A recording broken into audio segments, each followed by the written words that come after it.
Caakemo jaalallee keessammaa filatta dassuu keenan dassiyye filadha aniif inni jireenya maal walirraa qabna wal dhisni hundumayyuu xumurreerra kan jedhan seetanii ashamaa akkam jirtu hordoftoonni Qeddoo YouTube marti keessan Qeddoo YouTube subscribe like gochuun jajjabeessaa siniin jedha. Egaa mana Abiraam mana Ruutaa keessatti gooliin jalqabamee xumuramuu hin dandeenye jechuudha. Haa ta'u malee Ruutaan jechuudha nama kana jaalattee yookiin immoo wajjiniin jireenya eegaluudhaaf osoo hin taane yeroo jalqabaa Abiraam akka Hermeellaa faana ta'aa ture kan isheen amma namicha kana wajjiniidhaan ta'aatoo jirtu jechuudha maleedhaayi nama kana faana jireenya eegaluufi miti.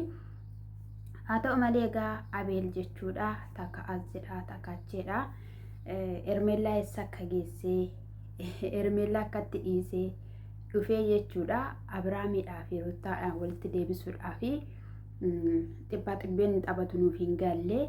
Haa ta'u malee egaa mana isaa keessatti jibbamaa mana isaa keessatti ari'amaadha kan inni jiru. Isa kanaaf iyyuu guyyaa har'aa immoo hani yaada tokko qabadhee dhufeetoo jira. Yaadni sunis Ruutaadhaan waameetoo jira. Eenyuun filatta? Abbaa manaa kee moo jaalallee kee sammaati jedheeni. Akkasumas immoo Roobeel obboleessa ishee wajjinidhaani walii galleerraa jedhee jechuudha. Isas waameera innis hin dhufa jedhee jalqaba irratti Roobeeli gaafa Abeel bilbilee ittiin mari'atu Ruutaatti himeera. Haala kanadhaan kottu hidheetoo fideetoo jira. Maaliif jennaan inaafsiisuu aarsuudha kan inni barbaadu jechuudha. Haaloo ba'uudha kan inni barbaadu jechuudha Abiraamidhaan. Innaa jechuudha egaa baay'ee rabbaashiidha wanta ta'eef sana booda hin dhufe jechuudha. Gaafa Roobeel dhufu Roobeelii egaa eenyu akka isheen filattudha kan nuti barbaannu mee jedheen jechuudha. Maali jechuudha ani obboleettii kiyyaadhaa fi jireenyaaf in ta'aaf hin gammachiisa aara galfachiisa kan jedhe yaadeetoo fideefitoo dhufeetoo jira. Kunis immoo yoo ishiin Abiraamidhaan filatteetti ta'eera ta'e ati jireenya ishii keessaa liqqeetti baataa jennaanii ani jireenya obboleettii kootii yookiin immoo obboleettii koo dhiisee eessayyuu hin naqu garri ani dhaqu hin jiru. Osuma jedhanii hasaanuu egaa Abiraam hin dhufe. Abiraam gaafa dhufu maaliif nama kana gidduutti na waamtee qophaa kunis barbaada naan hin jennedha hatii hin fedhani nama kana arguu gaafa inni jedhu rakkoo hin qabaatu tasgabbaayitii waan inni siin jedhu dhaggeeffadhu jedheen jechuudha. Yeroo kanatti waan hin dhaggeeffadhu tokkollee hin qabu jennaan ani si'ii fi Ruutaadhaan wal agarsiisuu barbaadeera. Ruutaan eenyuun akka filattu jaalallee ishii ammaa moo si'iin akka filattu jennaan akkamittiinis ni yaadda yaada kanas akkamittiin dhiyeessuus dandeesse. Isa kanaafiyyuu ani waan akkanaatti itti waliif hin galu hin fedha ani kana na waamtee tataan jennaan tasgabbaayii kan inni jedheen jechuudha. Abeelii yaadamu wanta akkanaa nama hin beekne eenyummaasaa kaleessa dhufeedhaa fi har'a hani keessa galuutoo hin qabu jennaan dhugaadhaati filannoo keessa galuun dhiibsin barbaachisu. Isa kanaaf garuu jedhee jechuudha. Achi booddee gaa'ee yeroon dhufaatii dassuu fi Ruutiyyee ni ga'e jechuudha. Akka isaanii wal keessa keeyyachuudhaan dhufanii maal jettam namna gaafa jettuun Ruutaa wanta ati gochaa jirtu kun maalidha?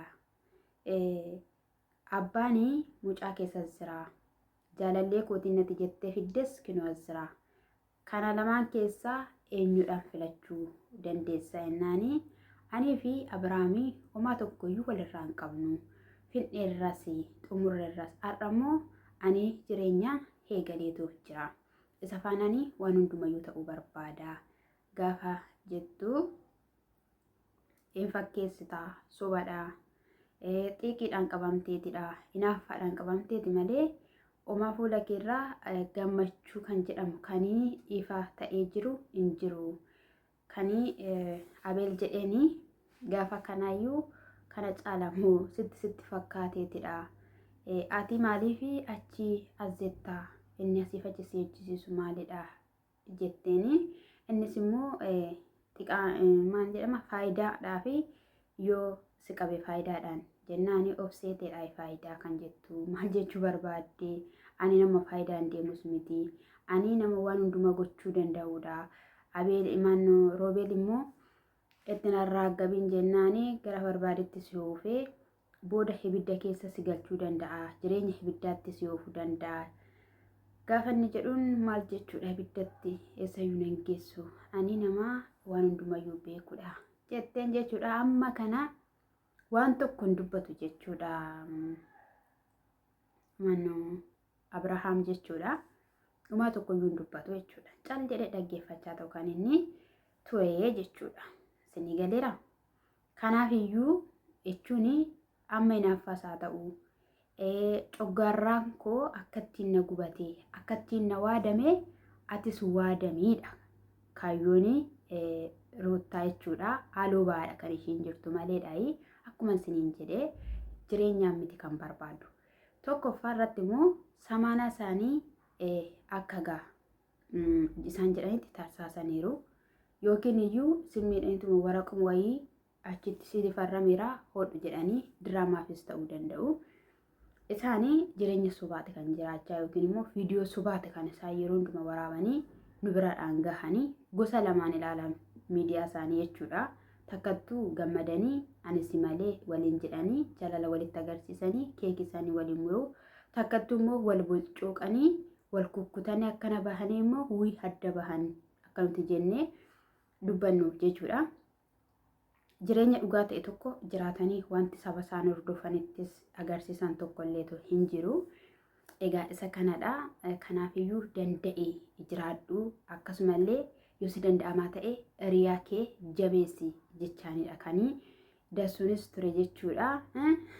Daratii kuma qaba hinneennaan isa kanadha kan barbaachisu. Kanaaf miti hiree jennaan ishinis egaa kaleessaa gaafa samanaan keenya walitti jiru yookiin immoo nuti addan baanee gaa'ela qabaannee egaa akkuma nama kamiittiyyuu seera guunnee jechuu sana simmiti kan dubartii gottoteetoo fidee jennaani qobaasaa akka ta'u barbaaddeere akka miidhamu barbaaddeere jennaan miidhama isa kamidha reeta. Sintu karaa banee sintu karaa baasee har'ammoo taraan kiyyaa qaruuta qaxxalli goote jechuudha. Ala waan si baasus hin qabu. Ala jettaa as keessattiyyuu waan ittiin jiraatu hin qabu. Sobadha jennaan isa halaa dhiisa mataa kiyyaaniyyuu eegalee jalqabeetu jira. Garuu immoo ati yeroo tokko alaan deema jettee yaaddeetu feelis jalaa ta'e yoollee barbaaddeettallee ta'e isallee itti si fufsiisuu nan danda'a jetteen jechuudha gaa'ii. Roobeelis immoo egaa yoo hala kumsin jettaniyyuuti ala deemuudhaaf Roobeetillee waan akkasii sitti haasa'eerallee ta'e wantumni ala si oofsisuyyuu hin jiru.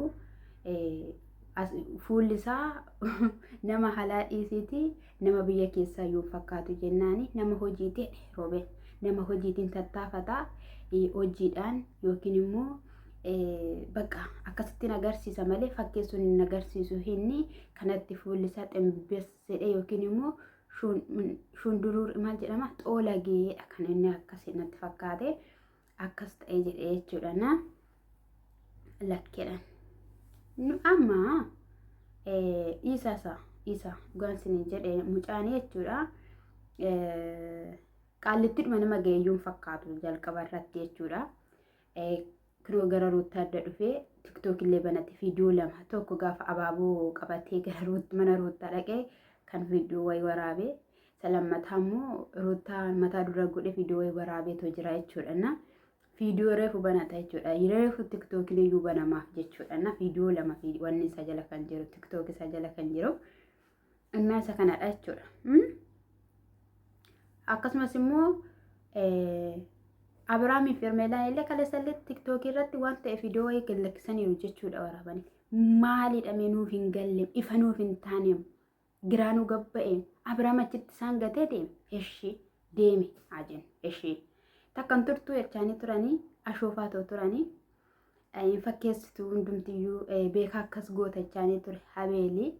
Achi booda bakka ishee deema minaamina waliin jedhanii hin deemanii jechuudha. Abeel maal jedheen isinitti fakkaate? Bu'aa dhufte. Bu'aa akkati deebitu natti dhaga'ama yookiin immoo natti argaman jedhuun seetanii. Achi booda waan baay'een ishirraa argee jedhee waan baay'een ishirraa hubadheetoo jira. Isa kanaaf obboloonni Abrahaamis kan arguu qabdu waan tokko akkasin jettan isin barbaadu. Ishinis immoo kan caaluuf filatteetoo jirti. Raana jedhee jechuudha caatoon. Gaarii koo eessa turte kaleessa? Simitii kan bukeessaa ture. Simitii gaa'ela isaanii simitii jechan taaniin abaaraa kan ture Ruuttaa. Simitii kan dhadheessaa ture. Mana kabajamne keessa deddeebitaa dheetti. Har'a immoo maaltu wadaa jeessu godhee maaltu Ruuttaan okko xinqiqqa gootee si beettisu wajjin asootti likki keessatti himaa jechuudha. Faayidaa fasiifachi kaattasiin jechaa jechuudha. As achi jetta xilliq jetta sin jette baga sin jette sin galchu si waa'een Abiraamii fi waa'ee Ruuttaa jechuudha. Garuu Ruuttaanii osoo asuma irratti dhaabdee baay'ee bareedaadha. Maatii ofiifis kabaja qabaachuun dhala ofiifis kabaja qabaachuun barbaachisaadha. Dhala keetiif jettee otoo haaloo bahuu kana dhiiste nuti baay'ee jaallanna jechuudha. Hin barbaachisu wanta akkanaa isiniin jechuun jaalladha. Hordoftoota kiyya qoftaan kosinaa eebbisu maatiin haa ta'uudhaan na jajjabeessaa isiniin jedha. Ani elaqimamiyyee mana madaamii jechuudha. Waa'ee fi gama dhaabadhee nan fayyadama. Kanaaf iyyuu jechuudha anaan na jabeessa lammiiwwan kiyya na jabeessa isiniin jechuun jaalladha. Ani karaa maatii isinii ta'uun qabu. Isuma dhugaan isiniin jedha garuu darbee innaan immoo irra galee immoo galgala innaan ala taa'u numan isiniif ta'a jechuudha. Laakiin godha garuu komentiin barreessanii maaliif akka ta'e beeku komentii namaaf barreessuun arginaaf ni hixatu. Isa kana isiniin jechuun jaalladha. Gooftaan kun sinaa eebbisu. Kan yaaddeettillee milkaa walaa jabeessinu isiniin jechuun jaalladha. Qimamuchi mana madaamii isa akkatti quufee utaalee maal jedhu osoo hin taane nuti jechuudha sa'aatii 24 mana madaamii keessa kan gugguufnu mana madaamii keessatti kan dadhabnu hojii akkanaa hojjechuu qabna. Nuti akkuma nama kamii boru milkaa'uu dandeenya. Wal jabeessuun immoo dirqama nuti ta'a jechuudha. Wal kaasuun jechuudha. Nuti waliif gaachana gaaddisa ta'uu qabna. Nuti asii warra biyya keessaa dhufan bakka gara laafummaan keenya haddadha waan ta'eef namaaf toluun immoo waaqa biraa kan nuuf kenname waan ta'eef akkuma warra kaan jabeessuun walii keenya jabeessu bakka walii keenya kaasuu viidiyoon nama sanaa sitti toluu haa baatu. Viidiyoon nama sanaa akkati yaaddetti siif hojjetamuu haa baatu. Boru ishiinis akkuma nama kamittiyyuu ulaagaa guuttee hojjechuu dandeessa. Har'a garuu wal jabeessaa wal kaasaa isiniin jechuun jaalladha. Waliin tuffatiin qimamoota kiyya guddaan isin jaalladha. Ani qimamoota mana madaamii yookiin immoo kadama mana madaamii baay'een jaalladha. Dhugaan isiniin jedha baay'ee jechuudha. Baay'ee waa meeqa baattu waa meeqa obsitu waan taateef isiniin jechuun jaalladha. Egaa keessoo waa ibsatu miti isiniin jedha.